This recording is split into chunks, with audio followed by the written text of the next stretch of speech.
Dans un lieu, les gens étaient assis. Vous m'entendez les enfants? C'est important cette histoire. Ayatollah al-Isfahani était un jeune enfant comme vous, peut-être à votre âge. Et à un moment, il voit que, les gens voient que ce jeune, il crie, il sort de Majlis. Ils disent, tu vas où? Il dit, vous ne voyez le feu, l'incendie dans cet endroit? Ils disent, non, il n'y a pas d'incendie. Il dit, si, je vois l'incendie qui sort. Pourquoi? Parce qu'il y avait des médisances, des gens qui parlaient mal derrière des autres. Et lui, il a vu avec ses propres yeux, puisqu'il avait des yeux avec basira. Il avait un cœur pur. Il a pu voir le feu qui vient, comme le Coran dit. أَيُحِبُّ أَحَدُكُمْ أَنْ يَأْكُلَ لَحْمَ أَخِيهِ مَيْتًا فَكَرِهْتُمُوهُ.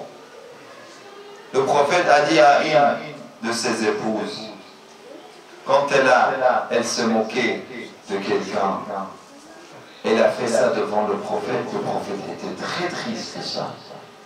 Il a dit, sors ce que tu as dans ta bouche. Elle a sorti, elle a vu ses cornes de chair morts. Elle a dit, c'est quoi ça? Nous on ne voit pas, mais le prophète, s'il veut nous faire voir, il peut le faire. Le prophète voulait donner une leçon à cette dame. Il a dit, c'est ça. وَمَا أَنْتَ بِنِعْمَةِ رَبِّكَ بِمَجْنُونَ وَإِنَّ لَكَ لَأَجْرًا غَيْرَ مَمْنُونَ. Il y aura pour toi certes une récompense jamais interrompue. Jamais interrompue. أَلَمْ نَشْرَحْ لَكَ صَدْرَكَ وَرَفَعْنَا عَنْكَ وِزْرَكَ الَّذِي أَنْقَضَ ظَهْرَكَ وَرَفَعْنَا. Comment? أحسن ما شاء الله. صلوات على محمد وآل محمد. اللهم صل على محمد وآل محمد. ما شاء الله ما شاء الله. Bravo. Vraiment, on est fiers de ces jeunes. Je vais dire jeunes, jeunes enfants. Ma sha Allah. Rafa'na laka dhikra. Qu'est-ce que ça veut dire Rafa'na laka dhikra? On t'a donné un nom, ça veut dire élevé. Pourquoi? Parce que le prophète, tout ce qu'il faisait, c'est parfait. Nous, on doit apprendre du prophète sallallahu alayhi wa sallam. Il est notre exemple. Laqad kana lakum fi rasulillahi uswatun hasanah. Notre exemple, le prophète. Ici, le prophète, il dit wa inna laka. Allah dit à notre prophète wa inna laka la ajran ghayra mamnoun. Parmi ces choses-là, c'est-à-dire comment on peut voir que est-ce que le prophète il a cette place importante ou non? C'est votre fête de ce soir, n'est-ce pas mes enfants? Comme vous faites une fête, une grande fête pour Rasulullah sallallahu alayhi wa alayhi, plus grande que les autres fêtes. Des fois on fait l'anniversaire pour un des enfants dans la famille. On ramène les gâteaux, on dit joyeux anniversaire, on fait tout ça. Et quand ça arrive pour le prophète, on ne fait rien. Est-ce que c'est normal? Est-ce que c'est juste? Le prophète, il demande, il dit celui qui est un vrai mu'min, il doit m'aimer plus qu'il m'aime lui-même, soi-même. Apparemment, il y a...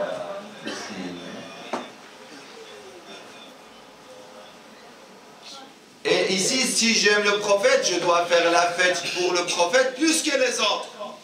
Ici, si vous me permettez, je vais revenir sur l'histoire de Mawloud.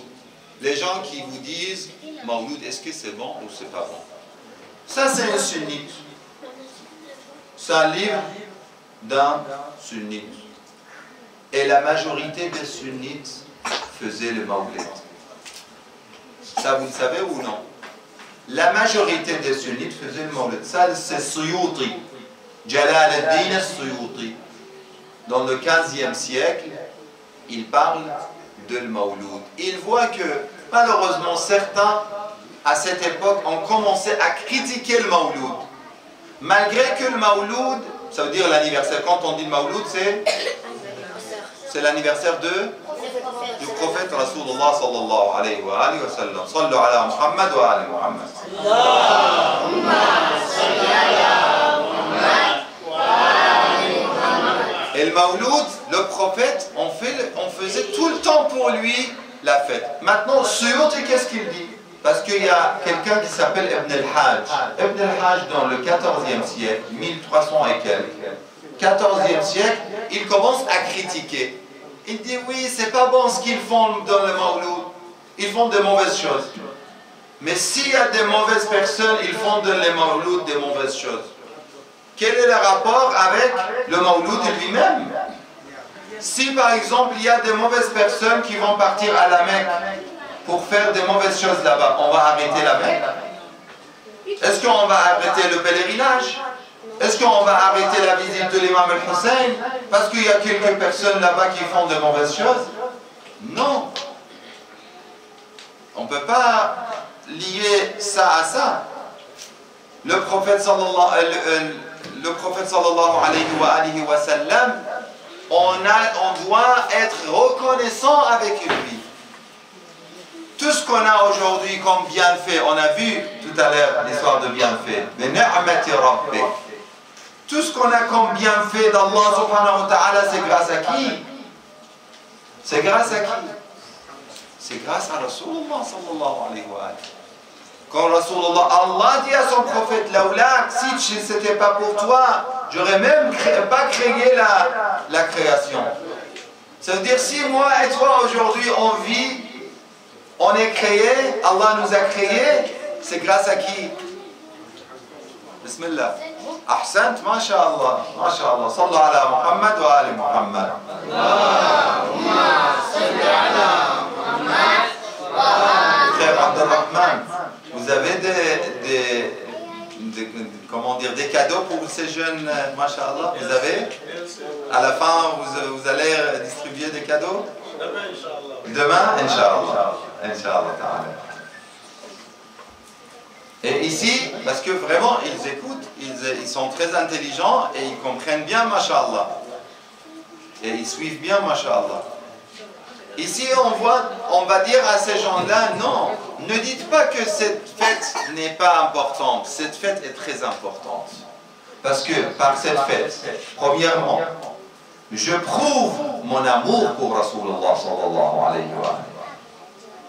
Dans cet événement, tout à l'heure, j'ai écouté que, masha'Allah, les cheikhs parlaient. Qu'est-ce qui t'a... C'est-à-dire l'événement de la naissance, n'est-ce pas? J'ai écouté certains, peut-être c'était vous, cheikh Anamo. Cheikh, il nous a récité les événements, les grands événements de la naissance de Rasulullah sallallahu alayhi wa sallam. Il faut que les gens sachent ça. Comment ils doivent savoir? Si on ne fait pas cette sorte de réunion pour parler de la naissance du prophète, où on va apprendre ça?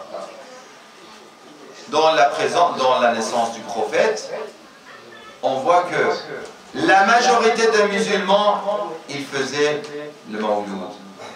On va dire même tous les musulmans faisaient le Mawloud. Mais peut-être pour la majorité, on va dire qui n'était pas dans l'école de Ahl al-Bayt alayhi salam, ils n'avaient pas l'habitude de le faire ça comme l'école de Ahl al-Bayt. C'était un peu moins important. Mais malgré ça, on ne peut pas nier que ça existait. Parce que Suyuti, ou les autres aussi, ils ont défendu le Mawloud en disant que oui, non, ça existait depuis très longtemps.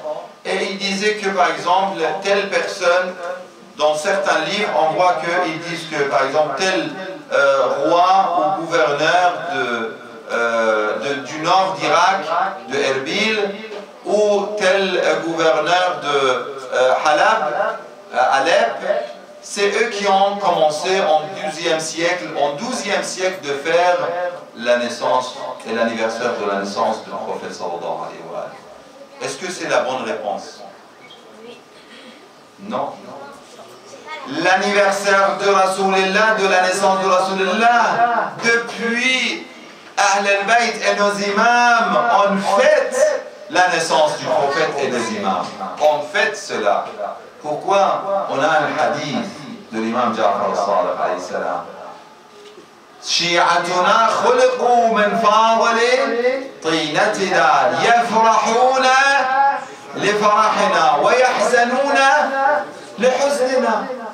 Chez nous, chez l'école de Ahl al-Bayt, depuis très longtemps, depuis le début, on avait les fêtes, on était joyeux dans les fêtes de Ahl al-Bayt et de la naissance du prophète et des autres prophètes de Ahl al-Bayt. Et on était tristes dans les deuils de Ahl al-Bayt alayhi salam. Le problème chez certains musulmans, ils n'ont pas cette habitude. Il faut leur dire, il faut les aider, il faut, c'est-à-dire comment dire, les expliquer, leur expliquer. Pourquoi? Parce que même aujourd'hui, je vous pose une question.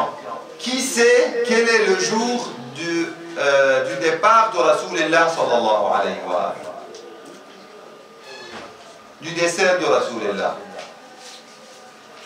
du martyr de Rasulullah sallallahu alayhi wa sallam. Qui connaît? Alhamdulillah, vous connaissez.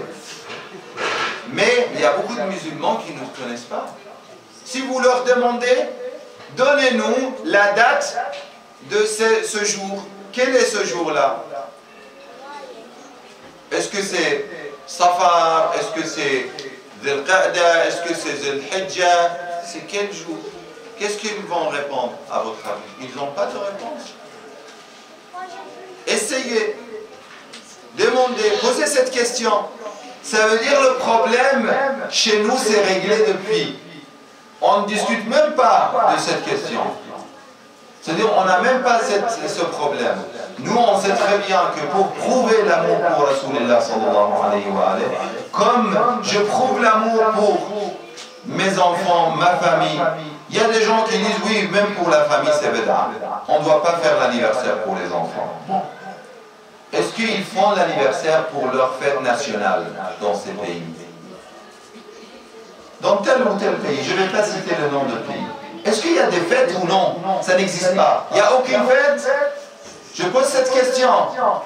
Dans ces pays, est-ce qu'il n'y a aucune fête d'anniversaire? Non. Ils ne peuvent pas dire non. Il y a des fêtes nationales. Il y a des fêtes anniversaires.